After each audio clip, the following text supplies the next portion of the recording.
Don't eat that. The scream cut through the low hum of conversation Okay, so kid? sharply that Yeah, every I just fork needed to stopped see this. halfway to every mouth in the diner. I'm almost done For a moment, with it. nobody I moved. saw you sitting here, Nobody kid. breathed. The old wall clock Need a ride above the pie home? display I think seemed so, louder thank than it you. had a second Hop on. earlier. Wyatt Kane You need to froze listen with a to piece her. of apple It's all pie here. balanced on Look his at the fork. photographs. The You don't know what 60-year-old you're talking biker about, sweetie. slowly looked Stop up. lying. Across the truth is room right stood a there. little girl Look at no this. older than Do you him. recognize the man Her in the blonde photo? hair was tied Grandpa into a Thomas. loose I've seen him in ponytail this that picture looked like she had before. That's fixed right. it herself Keep going. that There's morning. more. Her oversized it. sweatshirt hung past her wrists, and her sneakers were scuffed from I months missed of you wear. too. But it wasn't her clothes Let's go that home. caught Wyatt's You're gonna have attention. a great It was her day. eyes. The Thanks, child looked Grandpa. terrified. See you Not later. nervous. Not embarrassed. here. Terrified. Don't eat it, she repeated, her small voice trembling. Please. The waitress behind the counter let out an awkward laugh. Emily, honey, what do we talk about? Several customers exchanged uncomfortable glances. One man shook his head and returned to his coffee. Another muttered something under his breath about the kid causing trouble again. Wyatt slowly lowered his fork. The warm scent of cinnamon and baked apples drifted upward from the plate, but suddenly he wasn't hungry anymore. The little girl didn't look away. Her eyes stayed locked on his. Wyatt had spent most of his life reading people. 40 years on the road had taught him that words could lie, but eyes rarely did. And right now, this child's eyes were screaming something her mouth wasn't saying. Why? Wyatt asked calmly. The room grew quiet again. Emily swallowed hard. Her small fingers tightened around the strap of her backpack. Because she put something in it. A ripple moved through the diner. The waitress's smile disappeared instantly. Emily Parker. The voice came from behind the register. A gray-haired woman stepped forward. Her expression equal parts frustration and exhaustion. That's enough. Emily immediately lowered her gaze. Wyatt noticed how quickly the fear in her face turned into something else. Shame. The kind of shame children carried when they'd been corrected too many times. I'm sorry, the little girl whispered. I'm sorry. She turned and hurried toward the front door. The bell above it jingled softly as she disappeared outside into the bright morning sunlight. Conversation slowly returned to the diner. Plates clinked. Coffee poured. The world moved on, but Wyatt couldn't. Something about the girl's voice stayed with him. The waitress approached his table, carrying a fresh coffee pot. Sorry about that, she said with an apologetic smile. Emily's imagination runs wild sometimes. Wyatt glanced toward the window. Through the glass, he could see the child sitting alone on a weathered bench outside. Her head was lowered. Does she do that often? He asked. The waitress sighed. More than you'd think. She refilled his mug. Ever since her mother passed away, she's been different. Wyatt didn't answer. He simply stared through the glass. The little girl wasn't playing. She wasn't daydreaming. She wasn't watching cars drive by. She sat completely still, like someone carrying a burden far too heavy for her age. The waitress followed his gaze. Most folks around here stopped taking her seriously a long time ago. Wyatt nodded slowly. And you? The woman hesitated. I think she's had a hard life. Then she walked away. Wyatt looked back at the pie. Steam still curled gently from the crust. Everything about it looked normal. Everything smelled normal. Yet somehow the room felt different now. He reached for his fork again, then stopped. Outside, Emily finally lifted her head. For a split second, their eyes met through the glass. The child looked relieved that he hadn't taken another bite. Wyatt felt a strange chill move through his chest. He couldn't explain it. Maybe it was instinct. Maybe it was experience. Or maybe it was something else entirely. But for the first time that morning, Wyatt Kane began to wonder if the little girl everyone had stopped believing might be the only person in town telling the truth. Wyatt remained at his table long after the last bite of pie had gone cold. Outside, the late morning sun painted long shadows across Main Street. But Emily Parker was still sitting on the weathered bench. She had not moved much in nearly 20 minutes. Most children her age would have been chasing bicycles, talking to friends, or staring at a phone screen. Emily simply sat there with her backpack in her lap, and her eyes fixed on the sidewalk. There was a loneliness about her that Wyatt recognized immediately. He had seen it before, not in children, in veterans, in people who had spent too long carrying something nobody else could see. He finally stood, dropped a few bills on the table, and headed for the door. The small bell jingled overhead as he stepped outside. Emily noticed him instantly. Her shoulders tightened. Wyatt stopped a few feet away. "Mind if I sit?" he asked. The little girl looked surprised. Most adults did not ask her permission for anything. After a moment, she nodded. Wyatt lowered himself onto the bench beside her. For a while, neither of them spoke. Cars rolled past. A dog barked somewhere down the street. The American flag hanging outside the hardware store fluttered gently in the breeze. "You scared everybody in there," Wyatt finally said.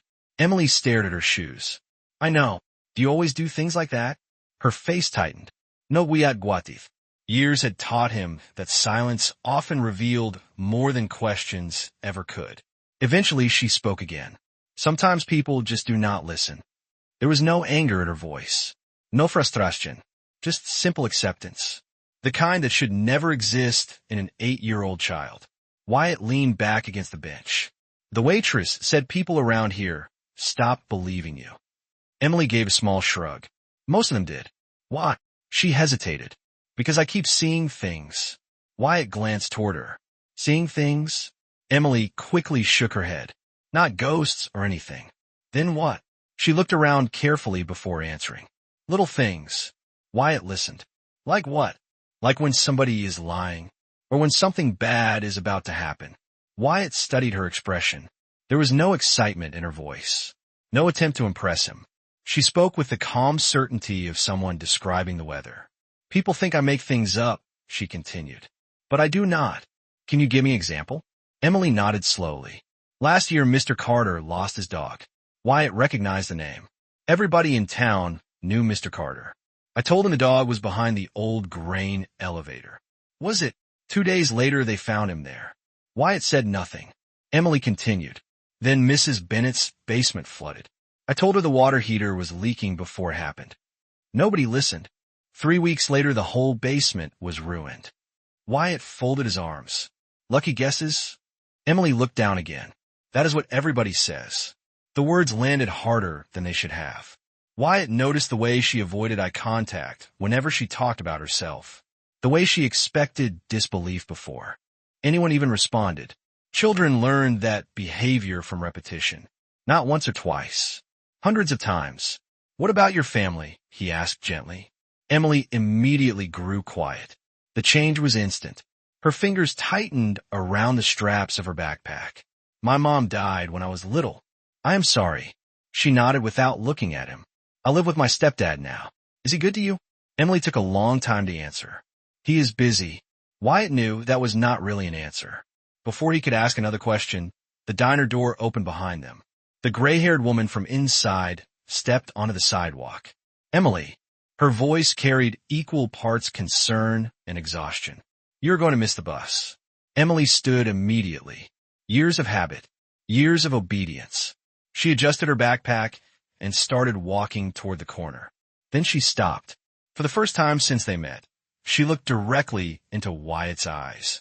"Thank you for not eating it," she said quietly. Wyatt felt a strange chill move through him again. "Why does that matter so much?" Emily opened her mouth as if she wanted to answer. Instead, she glanced nervously toward the diner and lowered her voice almost to a whisper. "Because she has done it before." Then the school bus appeared around the corner. Emily climbed aboard without another word, leaving Wyatt alone on the sidewalk with a question that suddenly felt far more important than it had an hour ago. Wyatt stood on the sidewalk long after the school bus disappeared from view. Emily's final words echoed in his mind with uncomfortable persistence. Because she has done it before. Most people would have dismissed it. Most people in town apparently already had.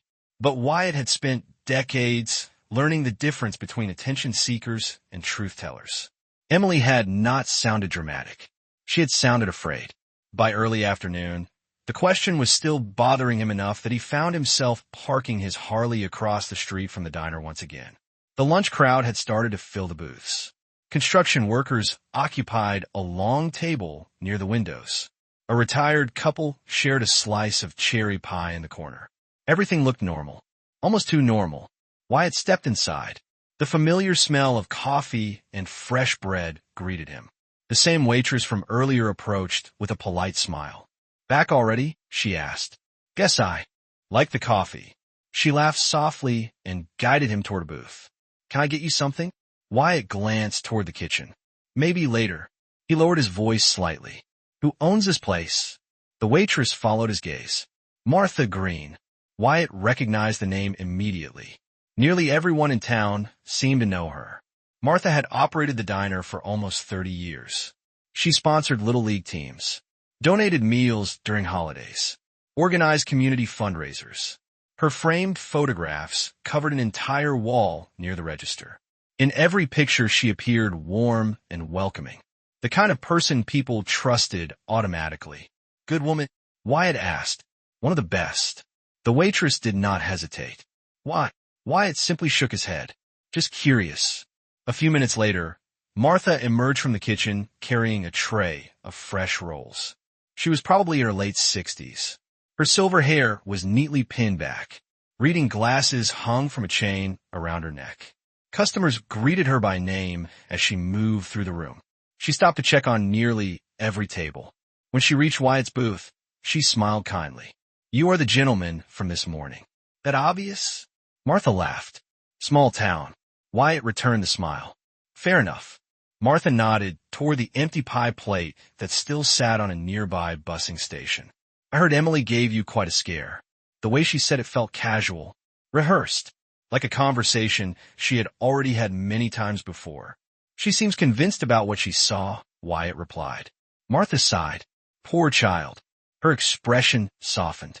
Life has not been easy for her. What exactly did she see? Martha paused. Only briefly, but Wyatt noticed. Honestly, she said, I have no idea. She sometimes gets ideas in her head and cannot let them go. Wyatt studied her face carefully. Has she ever accused you before? Another pause. Slightly longer this time. Not directly. Martha adjusted the tray in her hands. But children process grief in strange ways. Then she excused herself and returned to the kitchen. Wyatt watched her disappear through the swinging doors. Something fell off. Not guilt, not fear, just discomfort, as if the subject itself bothered her. He ordered another slice of apple pie. The waitress delivered it 10 minutes later. Steam rose gently from the golden crust. Cinnamon sparkled under the overhead lights. It looked identical to the slice from that morning. Wyatt stared at it. Then he remembered Emily's face. He remembered the certainty in her voice. He remembered the relief when she saw he had not taken another bite. Slowly, he slid the plate aside untouched. The waitress noticed immediately. Everything okay? Wyatt nodded. Can I get this wrapped up instead? Of course. She placed the pie into a takeout container without asking further questions. 20 minutes later, Wyatt walked into a veterinary clinic on the edge of town. Dr. Randall Brooks had serviced animals for ranchers and farmers for decades. More importantly, he owed Wyatt a favor from years earlier. Randall looked up from his desk as Wyatt entered carrying the container. That is either the strangest house call I have ever seen, the veterinarian said, or you brought me dessert. Wyatt placed the container on the desk. I need a favor. Randall opened the box and frowned. You drove all the way here with pie? Wyatt folded his arms. I need to know exactly what is inside it. The veterinarian stared at him for several seconds. That is a very unusual request.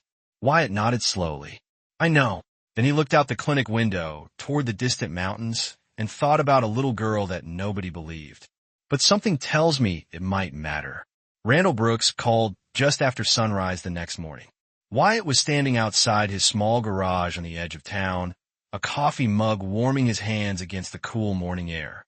The veterinarian did not bother with small talk. You need to come down here, he said. Something in his voice made Wyatt set the mug down immediately. 20 minutes later, he was walking through the clinic doors. Randall stood beside a stainless steel examination table with a folder tucked beneath one arm. His expression was unusually serious. Tell me what you found, Wyatt said. Randall opened the folder and removed several pages. First, let me be clear. This is not something I normally test for in food. Wyatt waited. But you asked me to look deeper. Randall slid a report across the table. There are traces of a plant-based compound in that pie.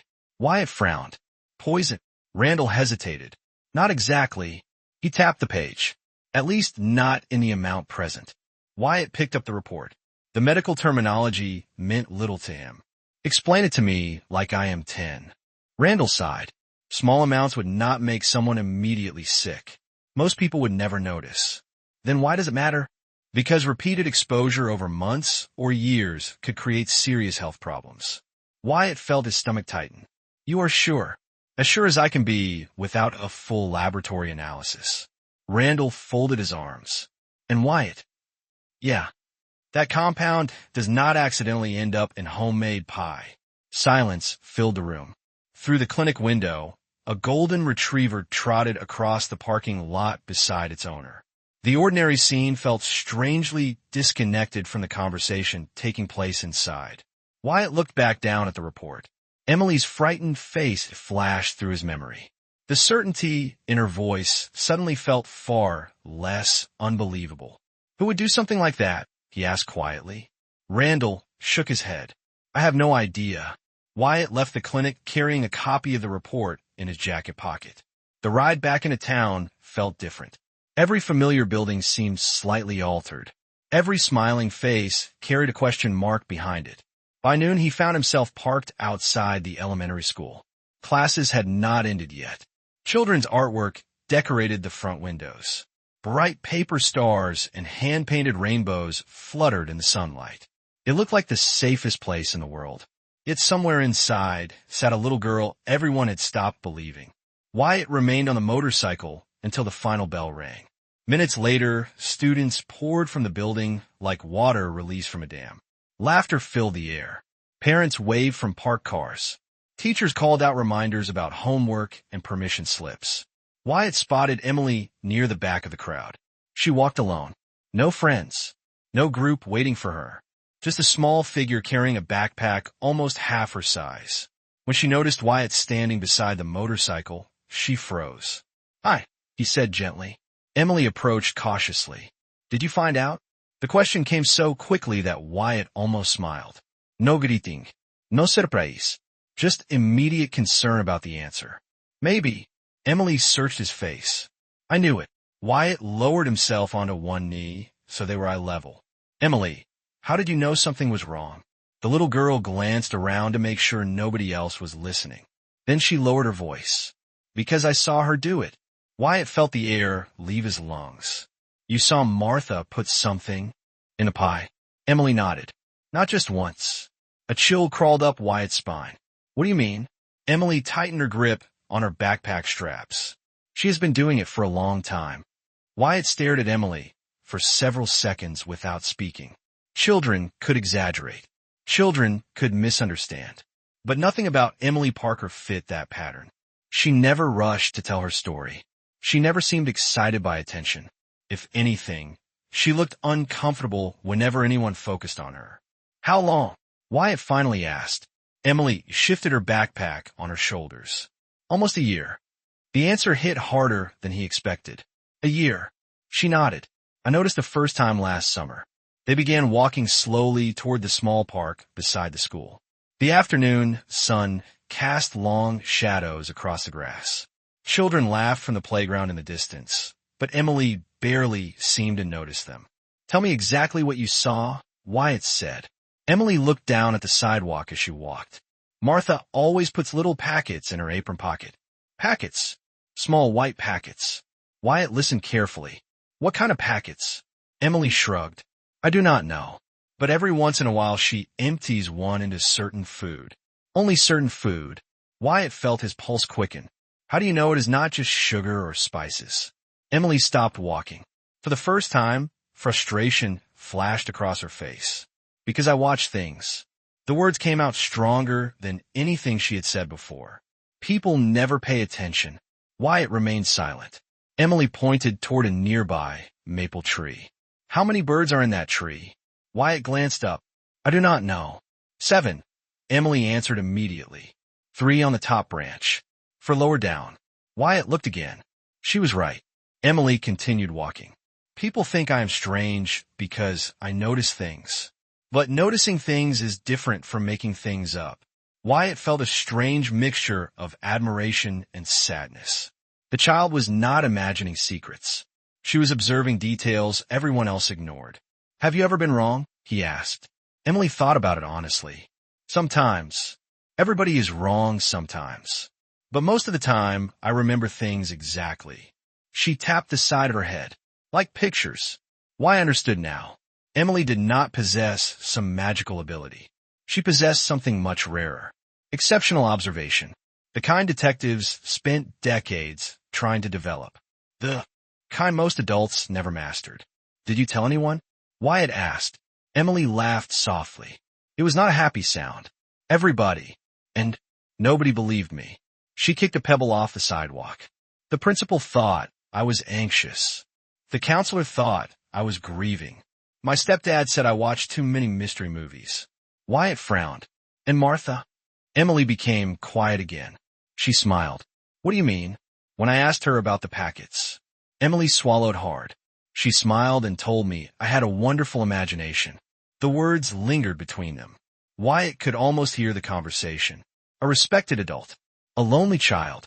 One voice carrying authority. The other carrying doubt. It was not difficult to guess which one people trusted. They reached a small bench overlooking the park.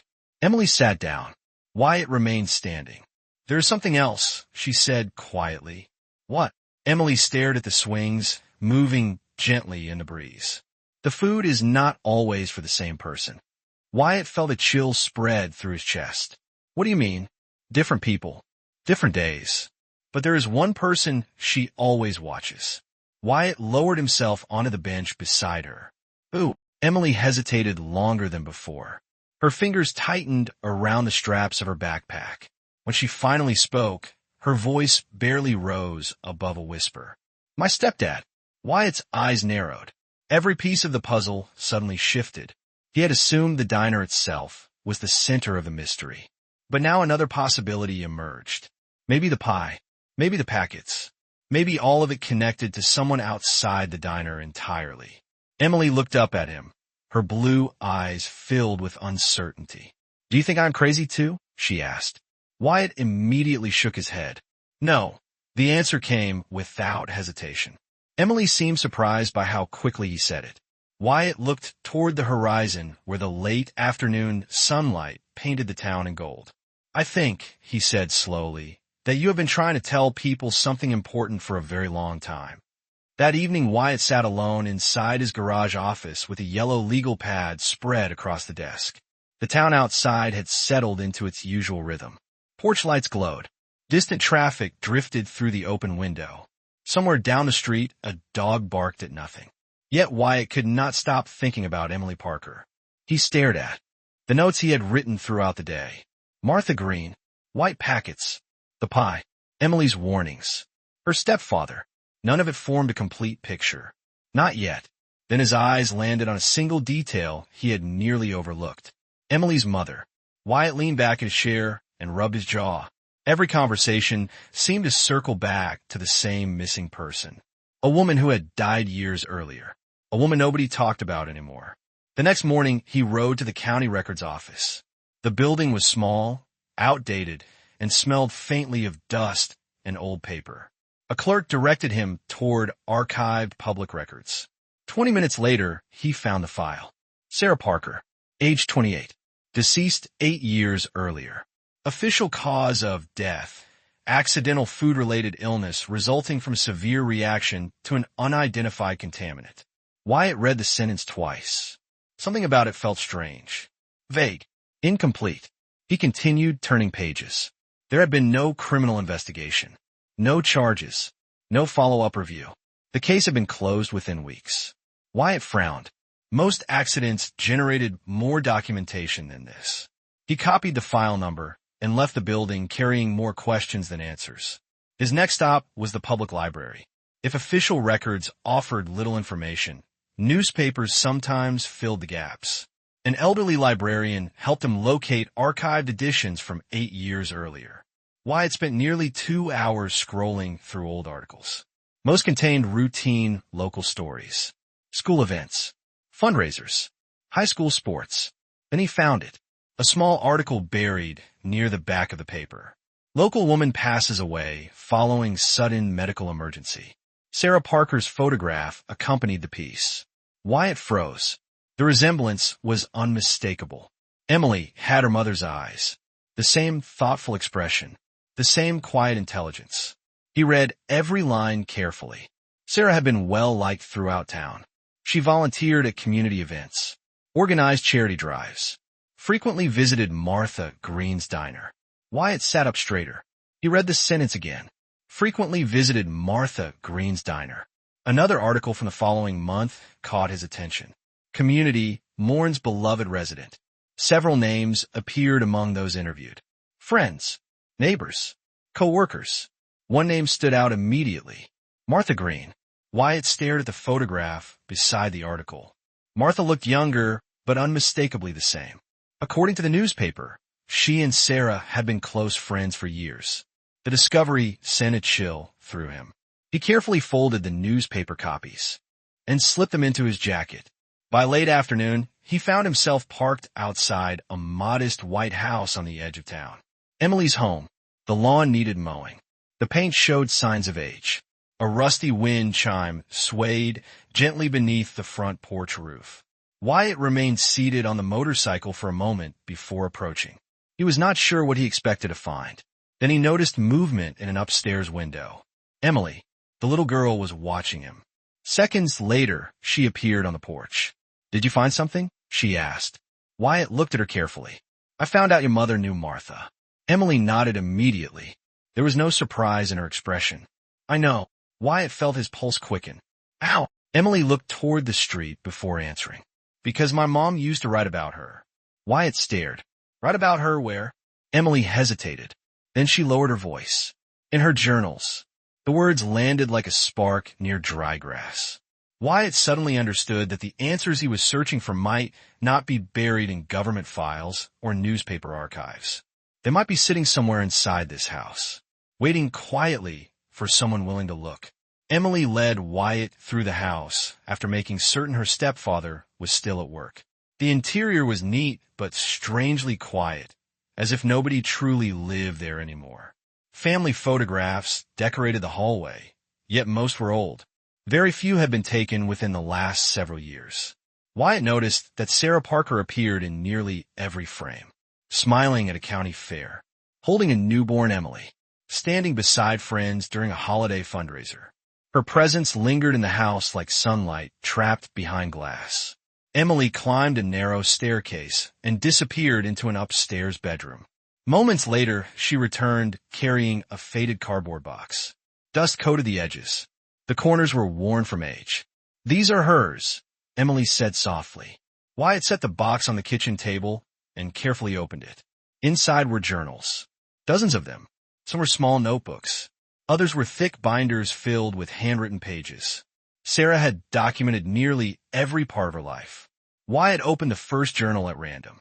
Recipes, community events, personal reflections, ordinary entries from an ordinary life. Then he found Martha's name. He kept reading.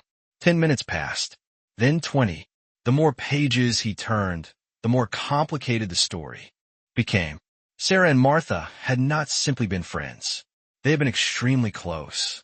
Sarah described Martha as family, someone she trusted completely, someone who had helped her through difficult periods of her life. Yet the tone changed in the final journals. Small comments began appearing between otherwise normal entries. Questions, doubts, concerns. Wyatt read one passage twice. "Martha keeps asking questions about Daniel. I cannot tell if she is worried or suspicious." Another entry appeared several weeks later. "I think Martha believes something happened that night. She will not let it go." Wyatt looked up. "Daniel?" Emily nodded. "My stepdad." A cold feeling settled in Wyatt's chest. He continued reading. The final entries became increasingly uneasy. Sarah wrote about arguments, misunderstandings, growing tension between the two women. Then Wyatt found the last detailed mention of Martha. The words seemed to jump from the page. "I wish she would stop investigating. There is nothing to find. Daniel made a mistake, but it was an accident." Wyatt froze. Emily watched him carefully. "What does it say?" she asked. Wyatt remained silent for several seconds. His eyes moved back across the sentence. Daniel made a mistake. It was an accident. The phrase felt important. Very important. Yet Sarah never explained what mistake she meant. Several pages later, the journal entries stopped altogether. No explanation. No conclusion. Nothing. Wyatt slowly closed the notebook. Emily, he said carefully, did your mother ever talk about Martha before she passed away? Emily thought for a moment. Only once. What did she say? She said Martha worried too much. Wyatt stared at the journals. Pieces were finally beginning to move into place. Not enough to reveal the entire picture, but enough to suggest a direction. Sarah had believed Daniel was innocent. Martha apparently had not. 8 years had passed. 8 years of unanswered questions. 8 years of suspicion quietly growing beneath the surface. Suddenly, Emily's comments about the diner seemed different. This was no random act directed at strangers. This was personal, deeply personal. Wyatt stood and walked toward the kitchen window. Across the street, leaves drifted through the afternoon breeze. Everything looked peaceful, yet somewhere beneath that peaceful surface, an old wound had never healed. What are you thinking? Emily asked. Wyatt looked back at her. I think Martha is not trying to hurt random people. Emily frowned. Then who? Wyatt's jaw tightened. The answer felt obvious now. Your stepfather. Emily's eyes widened. Neither of them noticed the pickup truck turning slowly into the driveway outside. Neither of them saw the driver staring toward the kitchen window and realizing someone had been searching through Sarah Parker's past. Daniel Parker stepped through the front door, carrying a worn lunch cooler, and immediately stopped when he saw Wyatt standing beside the kitchen table. For a brief moment, nobody spoke. Emily sat frozen in her chair.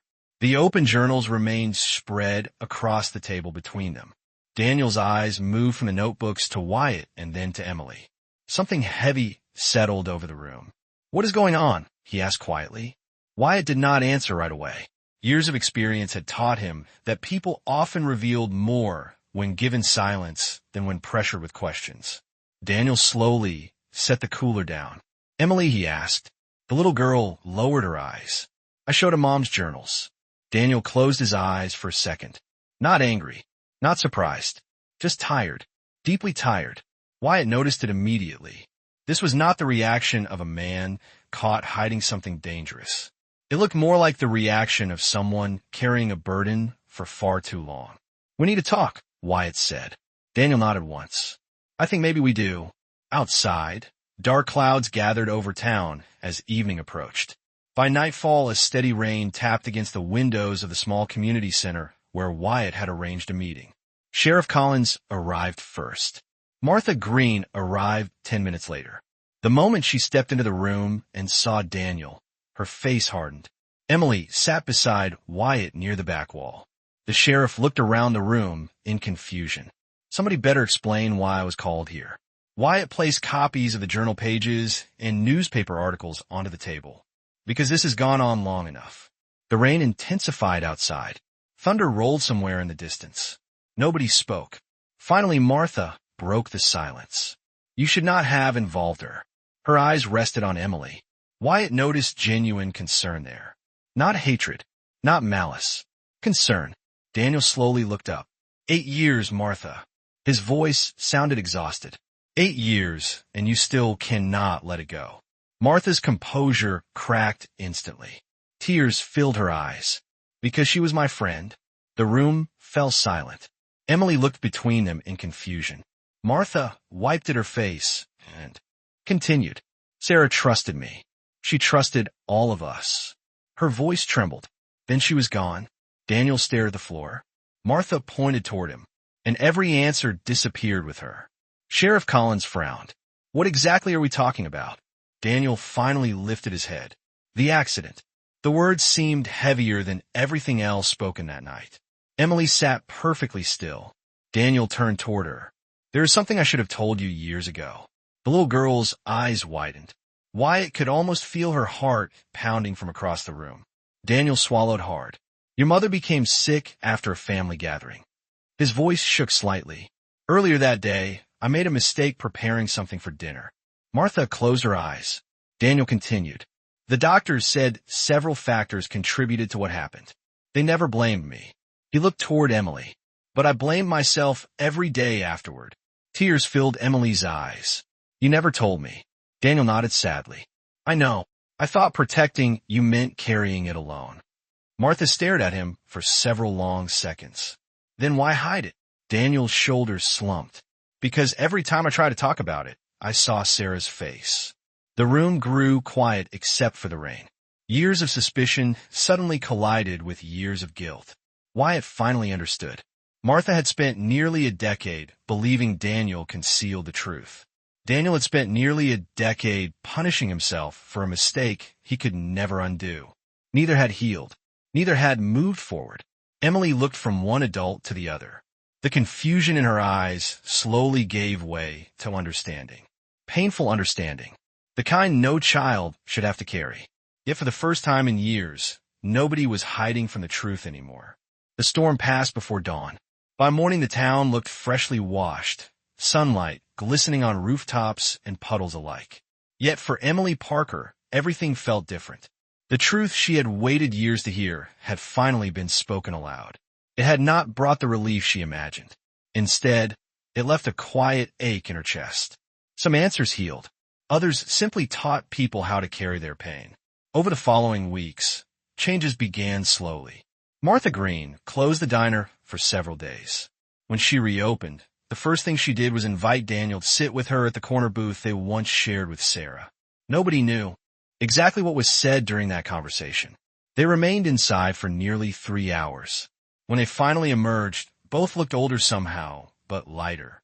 The weight they had carried for nearly a decade no longer belonged to them alone. Sheriff Collins reviewed everything Wyatt had uncovered. No evidence suggested anyone intended harm. The mysterious packets Emily had observed turned out to be herbal supplements Martha had been quietly adding to meals she prepared specifically for Daniel after becoming convinced his health was declining. Misguided? Perhaps. Secretive? Certainly. But not malicious. Martha later admitted she had become obsessed with protecting Sarah's memory. Somewhere along the way, grief had transformed concern into suspicion. Daniel apologized for hiding the truth. Martha apologized for assuming the worst. Neither apology erased the years between them, but it gave both a place to begin. Through it all, Emily remained the center of Wyatt's attention. The little girl who nobody believed suddenly found herself being heard. Teachers listened more carefully. Neighbors greeted her differently. Even her classmates seemed to notice the change. But the greatest difference came from Wyatt himself. Every afternoon, his Harley appeared outside the school parking lot. At first, Emily thought it was coincidence. Then it happened again, and again. Soon it became part of her day. The sight of the motorcycle waiting beneath the oak tree by the sidewalk brought a feeling she had almost forgotten. Security. One afternoon, she climbed onto the bench beside him after school. The autumn air carried the scent of fallen leaves and distant fireplaces. Why do you keep showing up? She asked. Wyatt looked toward the horizon. Because somebody should. Emily stared at him. You do not have to. A faint smile touched Wyatt's face. Maybe I want to. The answer stayed with her. Weeks became months. Wyatt helped with science projects, attended school events, fixed a broken bicycle she had nearly given up on. He never tried replacing anyone, never acted like a hero. He simply showed up, consistently, quietly, the way family does. One Saturday morning, Emily arrived at Wyatt's garage carrying a small box. What is that? He asked. She placed it on his workbench. Inside rested a framed photograph of Sarah Parker holding a toddler Emily. Wyatt immediately recognized it from the journals. Your mother, he said softly. Emily nodded. I think she would have liked you. Wyatt felt something tighten in his throat. For a moment, neither spoke. Sunlight streamed through the garage doors, illuminating dust particles drifting lazily through the air. Finally, Emily looked up at him. Can I ask you something? Anything. If Mom were here, do you think she would be proud of me? Wyatt did not hesitate. Every single day, tears filled Emily's eyes, but this time they were not tears of loneliness. They were tears of belonging. Months later, on the final day of the school year, children flooded from the building cheering for summer vacation. Wyatt waited beside his motorcycle as usual. Emily spotted him instantly and broke into a run. Without thinking, she threw her arms around him.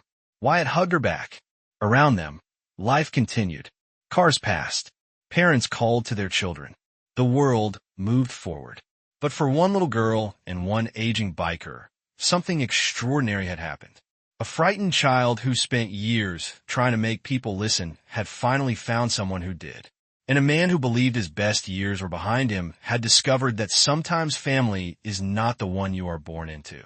Sometimes it is the one you choose. As they walked toward the motorcycle together, Emily glanced up and smiled. For the first time in a very long time, neither of them felt alone.